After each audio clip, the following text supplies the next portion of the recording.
Hello, and I'd like to extend a warm cringe evangelical welcome to you and everyone listening as I begin my first episode of Cringe Evangelical. Now, this one will not have any guests. That's just because I want to give people a chance to get an idea of the format, the tone of the show. I don't want people coming in completely blindsided just because of the nature of it. So this is my first episode. It's not based on a personal story. It is actually based on a blog post I found looking for an old pamphlet. We'll get into that. But welcome. This is my first episode. Tell me what you think. Tell me what I can change. And without further ado, welcome to Cringe Evangelical.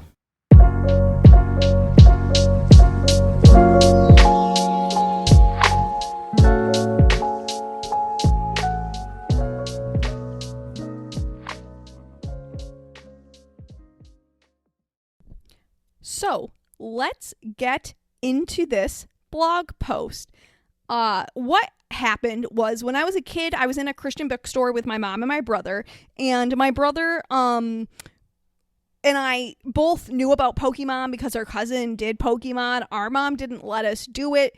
This is more because someone, for some reason, told my mother that the majority of anime is satanic and hentai. So do with that what you will. So anyway, my mom thought she was like protecting us based on this information she had gotten. This is pre-internet days, so she couldn't just go on the internet and look it up for herself. Thank God she could do that in high school for us. Anyway, but when we were at this Christian bookstore, there was a pamphlet and it was titled, "Will My Pokemon Go to Heaven?" I'll never forget it. I will never forget what it looks like. I couldn't find it online. I think I struck gold though, because I found the "Is Pokemon Okay for Christians" blog post, where a mother asks herself if she was leading her children right into the arms of Satan worshiping and occultism by letting them be Pokemon Go players. So let's discuss it. We have a mom. She's a Christian blogger. She actually seems pretty reasonable on the scale of things.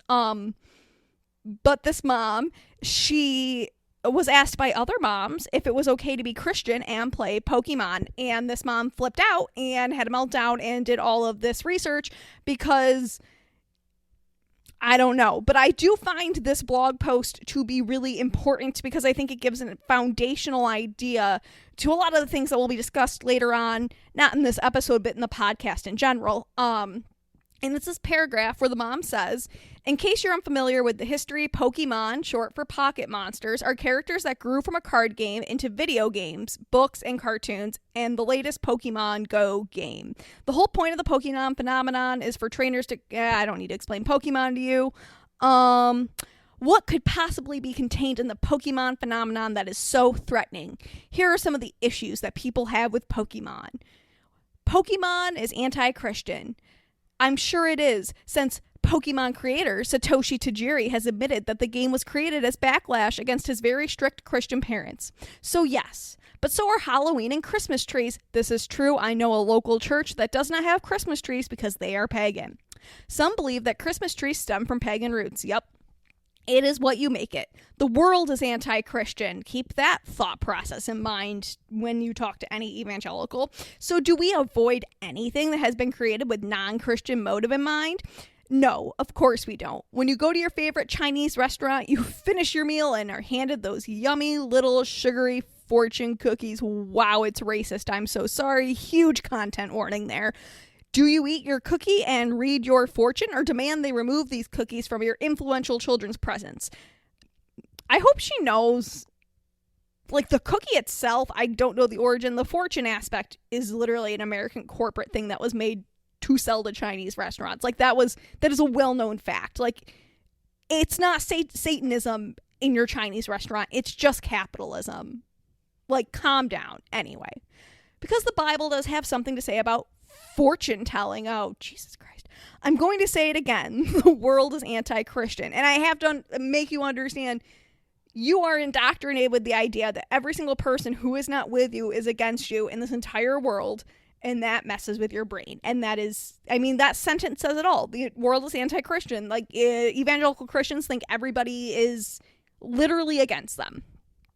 As we go through our days, we are hit with a barrage of influences that are not godlike. But as believers, we just teach our children how to moderate these influences and be his light in the world.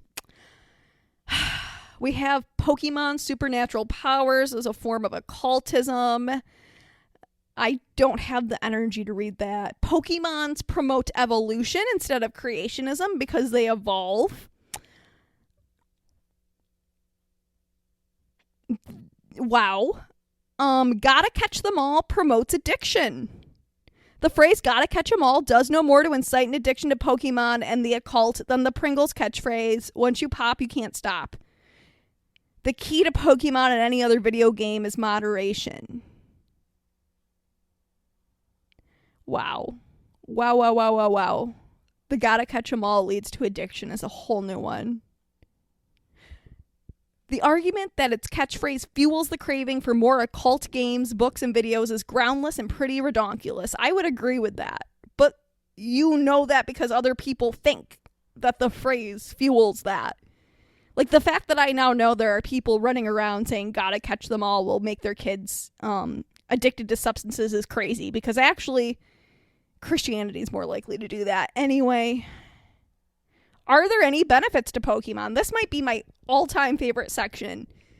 Yes, Pokemon Go was allowing some teens using the Pokemon Go craze for evangelism. I know there's a youth leader somewhere that's going to read this out loud to their kids. Just wait.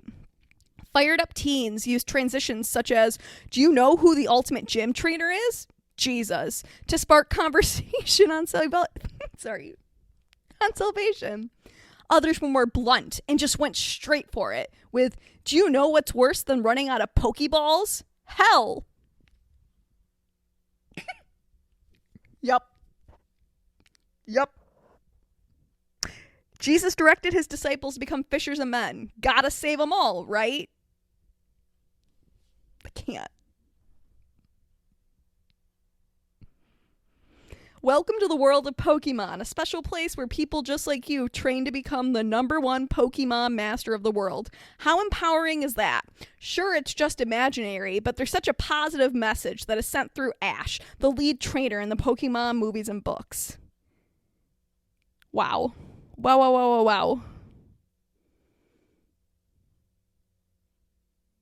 Might children disobey their parents because they'd rather be playing the Pokemon video game?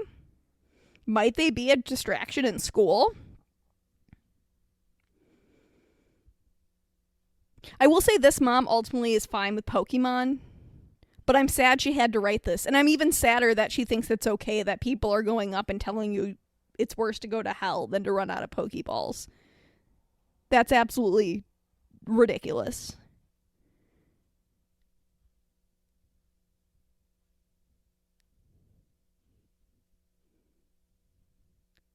Pokemon is a flash in the pan in regards to things that can possibly steer our children off track. Ooh, what's going to steer them off? See, now this is what I'm interested in. As they get older, there are more and more things that can lead them astray from God. Or can we use them to teach moderation, how to discern the difference between fantasy and reality? That's actually pretty valid, but I don't think that's a Christian thing. Like, every parent should be doing that. Don't let anecdotal stories of Pokemon cards causing children to steal, lie, or become deviant sway you. I need every parent listening to this to know it's not what the kid wants that makes them lie, cheat, or steal. There is something else going on, and that is just the thing they've chosen to do it with.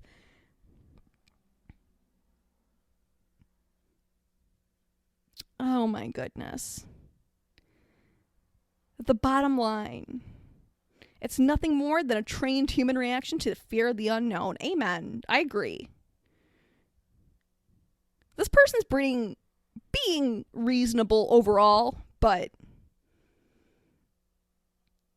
I just can't believe this is a real discussion that they're having. Like, so many things are happening,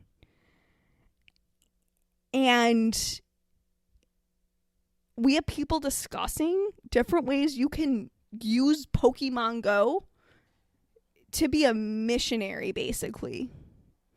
Like, that is what, like, these are the groundbreaking discussions we're having.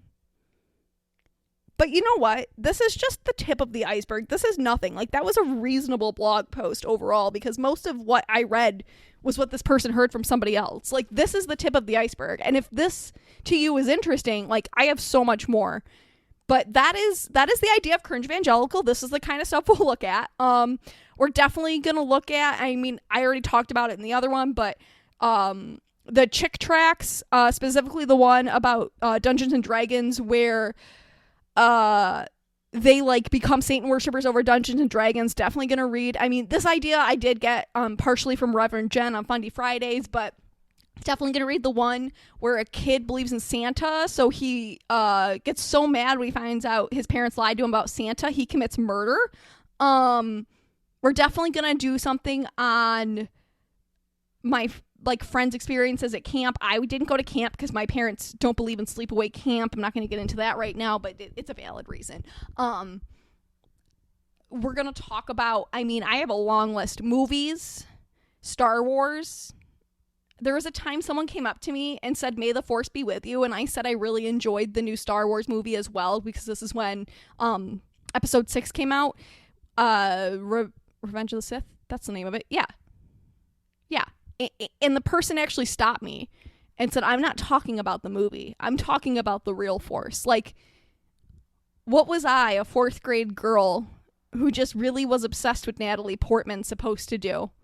What was I supposed to do? Like, this is the like stuff we're going to talk about. So definitely like lighthearted, silly. I have a lot more, like, we're definitely going to do a Harry Potter Schools of Prayers and Miracles read through. I definitely have ideas for other silly things to do when I have a group setting, but this is just a taste. I want to give this little teaser trailer, give a little story, give you an idea of the setup, and message me, comment, give me your ideas, because this is a group project. And with that, I guess, thanks for listening, and see you around next time.